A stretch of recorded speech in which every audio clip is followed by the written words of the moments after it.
Hello, and welcome to another set. Which band combination is most suitable for forest fire? Forest fire అంటేనే thermal అండి. So thermal IR bands ఏవైతే ఉంటాయో అవన్నీ కూడా forest fire detection కి బాగా ఉపయోగపడుతూ ఉంటాయి. Microwave remote sensing is independent of the cloud cover. నిజమే. Passive micro sensors remit their own energy. Passive అనరండి, వాటిని యాక్టివ్ అంటారు. ఓకే, ఎందుకంటే అవంతా అవే ఎనర్జీ ఎమిట్ చేసుకుంటున్నాయి microwaves. Active microwave systems include SAR. నిజమే. అండ్ ఇప్పుడు మనం చూద్దాం, microwaves sensors can operate both day and night. నిజమే, ఎందుకంటే అవంతా అవే ఎనర్జీ ఎమిట్ చేసుకుని అవే చూస్తూ ఉంటాయి కాబట్టి. So what would be the right answer? Second one తప్ప మిగిలిన అన్ని కరెక్టే. So 1, 3, 4 are the right answers. Match the following GIS operations with their functions. Buffering is nothing but a distanced based zone creation. అంటే మనం forest core ఏరియాలో ఉందనుకోండి, దాని చుట్టూ బఫర్ జోన్లు అనేవి ఏర్పాటు చేస్తారు. ఇక్కడ నుంచి ఇంత డిస్టెన్స్ లో ఇంత సర్కిల్లో ఇవన్నీ కూడా బఫర్ జోన్ అని అంటూ ఉంటారు. So distance based zone creation buffering అంటూ ఉంటారు. Overlay, it is combining the multiple layers. Okay. Dissolve, remove boundaries based on estimates. So 2, 1, 3 are the right answers. Okay. Which of the following is not an example of stratification in the forest sampling? Stratification కి example కానిది ఏంటి అని అడుగుతున్నారు. Just a minute, I have to adjust myself. Okay, stratifying by species composition, ఇది కరెక్టే. స్ట్రాటిఫైయింగ్ by కానపీ density, ఇది కరెక్టే. స్ట్రాటిఫైయింగ్ by slope classes, ఇక్కడ చూస్తే కనుక స్పీసీస్ బట్టి స్ట్రాటిఫై చేస్తున్నాడు, కానపీ బట్టి స్ట్రాటిఫై చేస్తున్నాడు, స్లోప్ బట్టి స్ట్రాటిఫై చేస్తున్నాడు. కానీ ర్యాండమ్ నెంబర్స్ బట్టి స్ట్రాటిఫై చేయడం ఎక్కడ ఉండదండి, ఎందుకంటే ర్యాండమ్ అంటేనే హెట్రోజెనిటీ పెడుతూ ఉంటుంది. అలాంటిది స్ట్రాటిఫికేషన్ అనేది హోమోజెనిటీ తేవడానికి చేసే ప్రయత్నం అది. అలాంటి దాంట్లో మళ్ళీ వీళ్ళు ర్యాండమ్ నెంబర్స్ బట్టి స్ట్రాటిఫై ఏంటండి, మూర్ఖత్వం కాకపోతే. Next, complete enumeration is rarely used in forest inventories because forest areas are usually vast and heterogeneous. నిజమే కదా, ఎప్పుడు కూడా కంప్లీట్ ఎన్యూమరేషన్ పెట్టలేరు, చాలా రిసోర్స్ ఎక్స్పెన్సివ్ అవన్నీ. In cluster sampling, the sampling units are selected independently. Actually గా చెప్పాలంటే sampling units అని ఏదైతే అంటున్నాడో అవి ఇండిపెండెంట్ గా ఫస్ట్ ది సెలెక్ట్ చేయొచ్చేమో కానీ, బట్ మీకు శాంప్లింగ్ యూనిట్స్ అంటే ఏంటో చెప్తాను ఫస్ట్.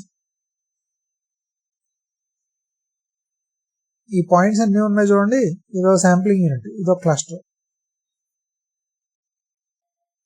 చూసారా, ఇదొక శాంపుల్. ఇవన్నీ కూడా శాంప్లింగ్ యూనిట్స్ అని అంటూ ఉంటారు. ఈ లోపల ఉన్న చిన్న చిన్న డాట్స్ అన్నిటిని కూడా మీరు ఒక క్లస్టర్ ఎంచుకున్న తర్వాత అన్ని శాంప్లింగ్ యూనిట్స్ ని దాంట్లో ఎన్యూమరేట్ చేయాలి.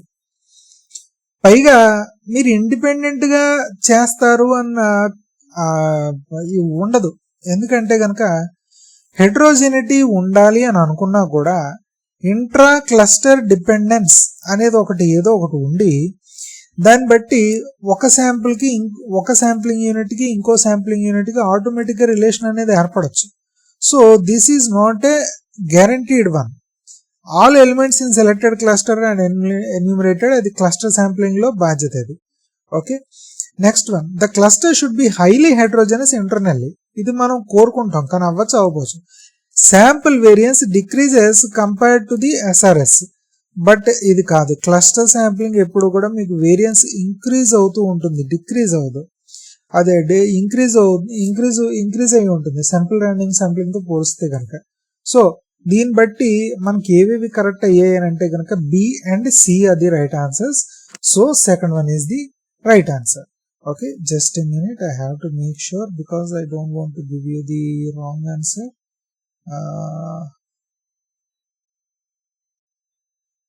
Yes. Next one. In working plan, the period of regeneration, felling, cleaning and thinning harvesting is fixed by working circle prescriptions. Working plan అంటున్నారు ఇక్కడ. Okay. The regression estimation is preferred over ratio estimation when the regression line does not pass through origin. మీకు చెప్పాను కదా, origin నుంచి pass అయితే ratio estimation, ఒకవేళ regression line కింద pass అయితే ఇంటర్సెప్ట్ ఉంటే కనుక దాన్ని రిగ్రెషన్ ఎస్టిమేషన్ అని అంటారు, ఆరిజిన్ నుంచి పాస్ అవ్వదు. Okay. Which of the following satellites provides microwave SAR data suitable for forest biomass? Resources at 2. అవునా కదా? Just minute, I have to make sure. కాదండి, రీసెట్ అంట. ఎందుకంటే మైక్రోవేవ్ అంటున్నాడు. మైక్రోవేవ్ ఎస్ఏఆర్ అంటే వాటికి సంబంధించిన సెన్సార్ వచ్చేసరికి రీసెట్ అండి. రిసోర్స్ శాట్ వచ్చేసరికి అది ఎన్ఐఆర్ బ్యాండ్స్ ఇవన్నీ కూడా ఉపయోగిస్తూ ఉంటుంది. కార్టోసాట్ కూడా panchromatic band, visible bands అన్ని ఉపయోగిస్తాయి. బట్ రీసెట్ వచ్చేసరికి మైక్రోవేవ్ ఎస్ఏఆర్ డేటాను ఉపయోగిస్తుంది కాబట్టి RISAT 1 is the right answer. Management plan is more general and long term than working plan. నిజమే. Working plan includes stock maps. నిజమే. Working plan is mandatory for all forest divisions as per the national plan working code, national working plan code 2014. Yes, నిజమే. 2023 అని ఇస్తాడు మీకు తర్వాత ఇచ్చే questions అన్ని కూడా, ఎందుకంటే నేషనల్ వర్కింగ్ ప్లాన్ కోడ్ 2023 ప్రస్తుతం ఉన్నది. Management plan includes detailed coupe and felling schedules. Management plan లో ఉండదండి, ఇది వర్కింగ్ ప్లాన్ లో ఉంటుంది. వర్కింగ్ ప్లాన్ లో ఉంటుందండి ఇదంతా కూడా. సో 1, 2, 3 అది right answers. Next, which of the following best describes radiometric resolution? Sensitivity of the sensor to differences in signal intensity. Adi radiometric resolution. Advanced wide field sensor, which is also termed as AWI, wide field sensor. AW has coarser spatial resolution than LIS4. లిస్పోస్కి వచ్చేసరికి దాదాపు 5.8 metres resolution ఉంటే advanced wide field sensor వచ్చేసరికి ఇది ఇంకా ఎక్కువ ఉంటుంది. I don't remember the exact figure, but first one is right answer. Panchromatic band gives the higher spatial detail than multispectral band of the same sensor. నిజమే. Panchromatic అంటే ఏం లేదండి, grey scale image ఇది. Okay, grey scale image. White regions అంటే high intensity అని, dark reasons అంటే లో intensity అని, దాన్ని బట్టి బ్లాక్ అండ్ వైట్ లోకి గ్రే స్కేల్ లో పిక్చర్స్ లో వస్తూ ఉంటాయి. ఇదంతా కూడా వీటి స్పేషల్ రెజల్యూషన్, చాలా మంచి స్పేషల్ రెజల్యూషన్ పిక్చర్స్ అనేవి ఇస్తూ ఉంటాయి. Okay, so thermal band has shorter wave length than visible band. కాదండి, thermal band has longer wave length than visible band. ఇంకా విజిబుల్ బ్యాండే ఇంకా తక్కువ ఉంటుంది. Okay, so I think what would be the right answer? ఇదన్నది. So just a minute. So 1 and 2 only are the right answers. Third one not right. Okay. Probability sampling అంటే ఏంటి? Probability sampling అంటే ఏం లేదండి, సపోజ్ మీకు n units అనేవి ఉన్నాయి. n units లో ఒకటి పిక్ చేసుకోవాలి. సో ప్రాబబిలిటీ అనేది 1/n అవుతుంది. ఇది విత్ రీప్లేస్మెంట్.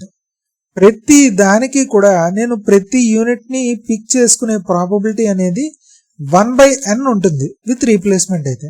అదే వితౌట్ రీప్లేస్మెంట్ అనుకోండి, ఒక దానికి 1/n ఉంటే ఒక వస్తువు తీసేసిన తర్వాత రెండో దానికి 1/n-1, నా తర్వాత 1/n-2, తర్వాత 1/n-3. ఇలాగా each unit has a non zero chance. Zero ఉండదు, ఎంతో కొంత ఉంటుంది. సో ప్రాబిలిటీ శాంప్లింగ్ అదే, non zero chance. Non probability sampling వచ్చేసరికి it's like a selective sampling, మన జడ్జిమెంట్ బట్టి. B is 2. And stratified random sampling, population divided into homogeneous groups, BA1, B2, C3. So first one is the right answer. Which of the following increases when cluster one stage sampling is used compared to SRS of the same total sample size? ఏముందండి దీనికి answer?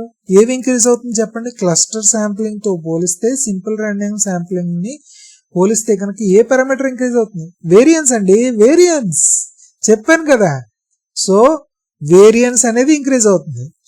In stratified random sampling, just minute, sample allocation is proportional to the stratum size. నేను ఈ proportional allocation గురించి నేను previous వీడియోలో explain చేశాను. ఈ forest management కి సంబంధించి ఆ ప్లేలిస్ట్ లోని సెకండ్ వీడియో అనేది చూడండి, మీకు చాలా బాగా ఎక్స్ప్లెయిన్ చేశాను. ఓకే, బట్ ఓకే మళ్ళీ ఎక్స్ప్లెయిన్ చేస్తాను, ఏముందండి. ఇంకా సపోజ్ స్ట్రాటిఫైడ్ శాంప్లింగ్ లో ఏం చేశాడు, నాకు 0 to 5 years ఏజ్ ఉన్నవాళ్ళు, 5 to 10 years ఏజ్ ఉన్నవాళ్ళు, 10 to 15 years ఏజ్ ఉన్నవాళ్ళు ఎంత అని లెక్కట్టాడు. 0 to 5 years ఏజ్ ఉన్నవాళ్ళు ఒక 50 ఉన్నారు, 5 to 10 years ఏజ్ ఉన్నవాళ్ళు ఒక 10 ఉన్నారు, 10 to 15 years ఉన్నవాళ్ళు 20 మంది ఉన్నారు. ఇప్పుడు దీంట్లో నేను శాంపిల్స్ తీసుకోవాలి. ఓకే, సపోజ్ నేను టోటల్గా అన్ని కలిపి శాంపిల్స్ ఒక 15 తీసుకుందాం అనుకున్నాను. ఓకే, ఈ క్లస్టర్స్ అనేవి కొన్ని ఎక్కువ ఉన్నాయి నెంబరు, కొన్ని తక్కువ, కొన్ని మరీ తక్కువ ఉన్నాయి, కొన్ని తక్కువ ఉన్నాయి. సో నేను తీసుకునే శాంపిల్స్ కూడా వాటికి తగ్గట్టుగా ప్రపోర్షనల్ గా తీసుకోవాలి, ఎందుకంటే వేరియన్స్ అనేదాన్ని మినిమైజ్ చేయాల్సి వస్తుంది. సో 50 + 10 + 1 20 ఎంత వచ్చింది? మొత్తం 80 వచ్చింది. ఓకే, ఇప్పుడు దీంట్లో 50 / 80 ఈ ప్రపోర్షన్ చూసుకున్నాం. డివైడ్ ఇంటూ నేను ఎన్ని శాంపిల్స్ తీసుకోవాలనుకున్నా 15లో 50 / 80 × 15 ఎంత వస్తుంది? 15 6 15 5 అనుకుందాం. సపోజ్ 5 10. సో ఇక్కడ 10 నెంబర్ తీసుకోమంటున్నాడు. నెక్స్ట్ ఇది 10/80 × 15. ఓకే, సో ఇక్కడ 2 తీసుకున్నాను. నెక్స్ట్ 20 / 80 × 15 ఎంత వచ్చింది? అప్రాక్సిమేట్లీ 4 వచ్చింది. 4 వచ్చిందా? 3 వచ్చింది అనుకుందాం. ఓకే, సో చూడండి, ఇప్పుడు ఇక్కడ 10 తీసుకోమంటున్నాడు శాంపిల్ ప్రపోర్షనల్ గా, ఇక్కడ 2 వచ్చాయి ప్రపోర్షనల్ గా, ఇక్కడ 3 వచ్చింది ప్రపోర్షనల్ గా. సో 10 + 2 + 3 ఎంత వచ్చింది? 15 ఆన్సర్. సో 15 కరెక్ట్ గా ప్రపోర్షనల్ గా అలొకేషన్ చేయడం జరిగింది కదా ఒక్కొక్క క్లస్టర్ నుంచి కూడా. దీన్ని ప్రపోర్షనల్ అలొకేషన్ అంటారు. ఎందుకు అంటే వేరియన్స్ అనేది మినిమైజ్ చేయడానికి. సపోజ్ నేను దీంట్లోనే 5 దీంట్లోనే 5 దీంట్లోనే 5 తీసుకుంటే వేరియన్స్ అనేది మారిపోతూ ఉంటుంది. So proportional. ఇంకోటి మీరు చూసుకుంటే ఇక్కడ 50 ఉన్న ఎక్కువ పాపులేషన్ కి ఎక్కువ అలొకేషన్ ఇచ్చింది, శాంపిల్స్ ఎక్కువ తీసుకోమని 10 తీసుకోమని ఇచ్చింది. తక్కువ ఉన్నదాన్ని తక్కువ ఇచ్చింది. సో ప్రపోర్షనల్ గా అలొకేషన్ చేసింది. సో ఇదే చెప్తుంది A and R. So A and R are true and R is the correct explanation of A. Which remote sensing index is most commonly used for vegetation greenness? Vegetation greenness ki NDVI and normalized dense vegetation index. In systematic sampling of trees along a transect, you choose every 12th tree after a random start between 1 and 12. If it transect covers 1200 trees, how many sample trees will you get? మనం already చెప్పాం కదండి, K ratio వచ్చేసరికి N/n. ఇది population. Okay, ఇది వచ్చేసరికి sample number. వీడేం చెప్తున్నాడు, ఇక్కడ K వాల్యూ ఇచ్చేసాడు, K = 12 అని ఇచ్చేసాడు. సో 12 = పాపులేషన్ ఎంత? 1200. శాంపుల్ ఎంత తెలియదు, అదే మనం కనుక్కోమన్నాడు. 1200/12 ఎంత వచ్చింది? 100 వచ్చింది. So A is the right answer. Which of the following is a valid reason to use the systematic sampling in forest inventories? Systematic sampling కి valid reason ఏంటి అంటే ensure randomness comparable to the SRS in all cases. కాదు, ఇది randomness ఎలా అవుతుందండి? మీరు first the random గా select చేసుకుంటారు, కానీ తర్వాత వచ్చి ఇవన్నీ కూడా ప్రీవియస్ గా ఏదైతే సెలెక్ట్ చేసుకున్నారో దానికి kth యూనిట్ యాడ్ చేసి సెలెక్ట్ చేసుకుంటూ ఉంటారు. సో ర్యాండమ్ అవ్వదు అది. Avoids periodicity that may exist in stand structure. Periodicity ఉంటే కనుక, అంటే ఇది పీరియాడిసిటీని అవాయిడ్ చేయలేదు, ఉంటే కనుక బొక్కడిపోతుంది, అది మాత్రం ఖచ్చితం. Simple to improvement and ensure spatial spread of samples, ఇది correct. Requires more complex field logistics than cluster sampling. It's a simple one అండి, కాంప్లెక్స్ ఉండదు. So C is the right answer. Just a minute, I have to make sure. Okay, right, C is the right answer. Which of the following statements about the ratio estimator is true? It requires a ratio regression line having a non-zero intercept. Non-zero అంటే regression estimator అవుతుందండి, ratio estimator అవుతుంది. Okay, so ఇది wrong answer. It estimates population mean by scaling sampling mean with population mean of auxiliary variable. అంటే ఏం లేదండి, y = y_x into x. ఈ k అనేది ఏముంటుంది? Scaling sample mean with known population mean of auxiliary variable. ఈ విధంగా scaling అనేది ratio ద్వారా స్కేలింగ్ అనేది జరుగుతూ ఉంటుంది. So B is the right answer. It cannot be used for if auxiliary variable is known for the population. ఇదేంటి, ఇది correct కాదు. It always perform worse than regression estimator. ఇది కూడా నెసరీ ఏం కాదు. So working plan prescribes felling series and annual proof schedules. నిజమే. Management plan sets long term. Long term అంటే management plan అని గుర్తుపెట్టుకోండి. Working plan is typically prepared for the state level. కాదండి, divisional లెవెల్కి ఉపయోగిస్తారు. Divisional level. So wrong. Working circle is the unit user for prescription and optional planning. నిజమే. So 1 to 4 are the right answers.